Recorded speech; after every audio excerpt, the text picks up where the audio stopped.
Hello everyone, how are you all doing? Now, I want to do a video covering intrusive urges and how they play a part in most people's OCD's recovery journey or OCD cycle, the OCD suffering. They certainly did with me. Urges was a huge thing, something that scared me very, very much because I thought, there's the evidence. There's the proof that it's real. Because you deliberately wanted to do something, that's how real it's going to feel. OCD is going to convince you that you deliberately wanted to do something, that you intentionally wanted to do something, that you purposely wanted to do something, okay? And that's how intrusive urges work. I will cover that and I'll give you some examples. With those intrusive thoughts, yes, that is a huge part, of course it is. But this is where OCD is often misunderstood because people just focus on the thoughts. It's just a thought, move on, it's just a thought. Well, no, the realness factor is so high and so intense when you're dealing with intrusive urges, intrusive names, intrusive images, intrusive feelings, intrusive sensations, intrusive thoughts as well, of course. But with the urges, it just feels so goddamn real, where you can't tell the difference between, is this an intrusive urge or is this a genuine intention? Is this something that I genuinely want to do or genuinely wanted to do? You won't be able to tell the difference. You won't be able to work that out. Okay? Now, when I used to get an intrusive urge, I'll give you an example. And I did a video on this a couple of months ago, but I'll cover this again. An intrusive urge that really sticks out vividly in my memory when I was really stuck in the OCD cycle was I was going out for a run, okay? Running on the street, and then I remember seeing this guy on a ladder, okay? Now, the intrusive urge that I felt in that moment to push that person off the ladder was so overwhelming, it was so intense, almost like it took me off my feet, okay? It was like, oh my God, what does that mean? And I just froze. I just completely froze. I panicked. I stopped running. When I carried on, I then crossed the road to make sure that I was nowhere near that person on the ladder. I then went exaggeratedly round that person, sort of extreme all the way round, just ridiculous how much I avoided that person because I was so scared of being anywhere near that person on the ladder. Because that urge that came in felt so intense. It felt like, this is a genuine, intentional thing, deliberate, like I genuinely want to do this. It feels like it comes from something deep down that you want to do something. And that is why OCD is misunderstood, because people do not get that. If you haven't experienced severe chronic OCD, you will not understand that, okay? So the compulsions that I did, and the compulsions that you need to stop when you're watching this video right now, you need to stop crossing the road, for example. Or, big one for me, putting my hands in my pocket. That was a big one. Putting my hands in my coat pocket to make sure that I couldn't touch anybody, to make sure I couldn't reach out, to make sure I couldn't barge anybody, to make sure I couldn't nudge anybody or push them, because it felt so intense. It felt so real, like I wanted to do that. So I then put my hands in my pocket and just sort of walking around like this to make sure I couldn't do that. At my worst, I was housebound. I didn't even leave the house because of this. I was so scared of acting out on an intrusive urge, I wouldn't even leave the house. Okay, so it can get very out of hand. Crossing the road was a big one. Crossing the road. If I saw someone coming the other way, I'd cross the road and I thought, shit, someone's coming on that way as well. Where do I go? And I'd honestly go to the extremes of sort of almost walking in the road kind of thing to make sure I'd avoid them so much. I'd go in the road, right? Obviously putting myself at risk, put myself at danger, because I was so scared of OCD. I was so scared of it latching. I was so scared of the core fear that you could potentially harm someone, that you could potentially touch someone, that you could potentially push someone, that I was willing to put myself in danger. And that shows the extreme lengths an OCD sufferer goes to. Okay, so I'd then be looking round. So, for example, the person on the ladder, when I ran past them, I would then be looking around to make sure they're still on the ladder. But even every time I looked round, it wasn't enough for OCD. It was like, they're still on the ladder, but how do they not suddenly fall? Okay, and you can't, OCD does not deliver on that promise. No amount of certainty, no amount of, yeah, they're still on that ladder is going to do it, because OCD, you have a doubting disorder. OCD is going to doubt everything. No, I could tell you 99.9999% sure that you didn't do this thing, but that 0.00001% doubt is enough for OCD to thrive.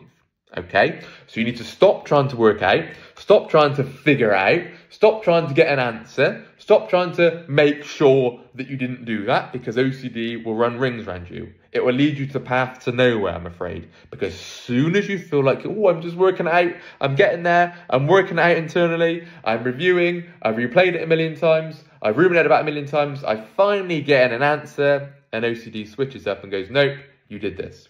Okay? Nope, you wanted to do this. That means you should be off the streets. That means you should be housebound. That means you should be near anybody because you wanted to do this. You deliberately had this urge. Now you are evil. You are scum. You deserve to be punished forever. You can't ever be happy. You can't ever be let off the hook. And you deserve to be punished for the rest of your life. That's the internal dialogue that's going on here. And that self-downing, the life-downing, our life isn't worthwhile if you did this. That catastrophizing the worst case scenario, the demanding that I must not have had this urge. If I've had this urge, I'm a terrible person. Those kind of beliefs are what is fueling the cycle. Now, what else did I used to do? Neutralizing what happened. Okay, so reenacting the urge, replaying the urge, mentally reviewing, going over and over and over and over again to try and get answers to what happened. Almost like erasing the thought, almost like erasing what happened. Or if I just get certainty, then that's the key to peace. If I get an answer with this, if I just reenact the urge one more time, then I can get that imaginary key to the imaginary lock, and then I get freedom, and then I get peace, and then I can relax and live my life stress and anxiety free. I'm sorry to break your heart, and I'm sorry to break this news to you, but OCD is mocking you. It's laughing at you because you know this as well. Because how many times, why would you be watching this video? If that worked, you would not be watching this video. Because you'd be going, oh, well, I worked it out. Now I can live doing handstands down the street, beaming smile from ear to ear. Yay, I worked it out. I've now got relief. Woohoo.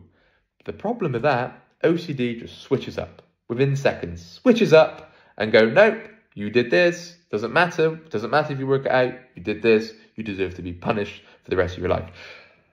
And when because I get this in calls all the time, I get people who are just so, and this was me as well, not just people I speak to, this was me, from personal experience, this was me. I have OCD. I'm recovered now, but I've had OCD. I've had this severe, chronic, intrusive urge with all the POCD, the harm OCD, any sort of guilt-related theme, anything where, oh my God, what if you touch someone, what if you push someone, what if you intentionally knock someone like that, and when like, boom, like that, and then harm someone, or didn't know you harmed someone. I had this with driving and hit and run OCD as well. This was a common one. And once I didn't know I did something. So I was so set on getting certainty. I was so set. I was determined. It was like I was possessed. I was like, you ain't going to stop me. I'm getting certainty. I'm working this out. I need certainty. Shut up. I'm not speaking to you. I'm not speaking to you. I need certainty. And that's what it's like. I'll be having a conversation with someone and I'm looking through them because I'm in my head trying to get that certainty. I'm trying to make sure that the worst case scenario didn't happen. I'm trying to get that answer. I'm looking for that imaginary key to the imaginary lock. Okay? Like a heroin addict searching to get heroin. They're on a charge. They're on a mission. You ain't going to stop them. Okay? You could try and advise them, but no.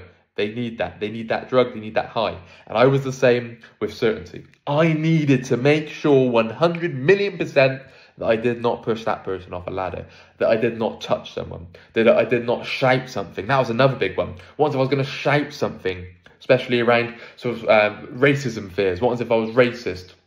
What if I said something intentionally? What if I was racist and didn't know? What if I did a racist gesture? That was a big one. And then sort of monitoring, oh, wait, what if your hand went here? What if your arm went here? What if you said something like this? And then I'd avoid people where I could be racist too. So I'd avoid black people, I'd avoid Asian people because I was so scared of saying something that offended them, saying something that insulted them. And I was just scared of seeing anybody where I could have done something wrong, right? And the urges then make it feel like it's so goddamn real that you've done something wrong. Hand gestures, even just driving in a car, right? Driving in a car, and let's say there was a bit of road rage. Let's say there was a disagreement, okay?